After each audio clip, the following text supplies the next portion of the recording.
ટૂંકમાં કૃષ્ણને તેડી અને મથુરા લઈ જાય છે. બળદેવ અને કૃષ્ણ બે મથુરાની બજારમાં હાલ્યા જાય છે. સામેથી મદિરા પાય ગાંડો તૂર કરી અને કંસે હાથીને છૂટો મૂકેલો. મદિરા પાય હાથીને ગાંડો તૂર કરી અને મથુરાની બજારમાં છૂટો મૂકેલો. બળદેવ અને કૃષ્ણ બે હાલ્યા જાય છે. હથિયાર નથી, પ્રોટોકોલ મુજબ કઈ લઈ જવા ન દે. તે દી તો વાહળી હોતે મુકાવી દીધેલી એક બાજુ અને બજારમાં હાલ્યા જાય.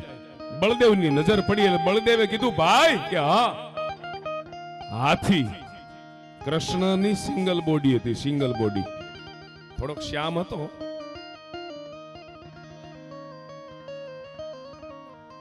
કૃષ્ણની સિંગલ બોડી, થોડોક શ્યામ.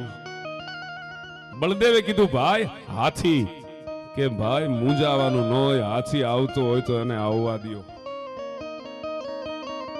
અને હાથી જેવો નજીક આવ્યો એવું હરદેવસિંહભાઈ ગણગણતી દોટ મૂકી અને હાથીની હૂંઠની માથે પગ મૂકી અને કનૈયાએ હાથીના બે જે દાંત હતા ને, હથિયાર કાંઈ હતું નહીં, હાથીના બે જે દાંત હતા ને એને કડડાટ નારાના મૂળિયામાંથી ઉખેડી નાખ્યા.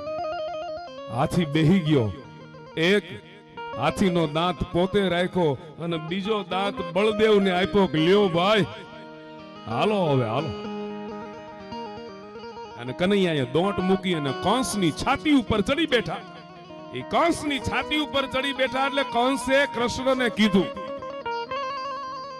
કે ભાણિયાભાઈ જાવા દ્યો તો હારું હો, રેવા દ્યો તો હારું. એટલે ભગવાને કીધું કે મામા આખી દુનિયા તને કહેતી હતી માની જા, માની દે, ઓને છોડી દે, જેલમાંથી મૂકી દે, આવી હત્યાઓ કરીમાં આખી દુનિયા તને કહેતી હતી કોઈનું માયનો નહીં. હવે મામો તારા ઘરનો લે. જબનારાની હાથીનો દાંત માર્યો, છાતી ચીરી નાખી. આ કૃષ્ણ છે, આ કનૈયો વાહળી પણ વગાડી હકે.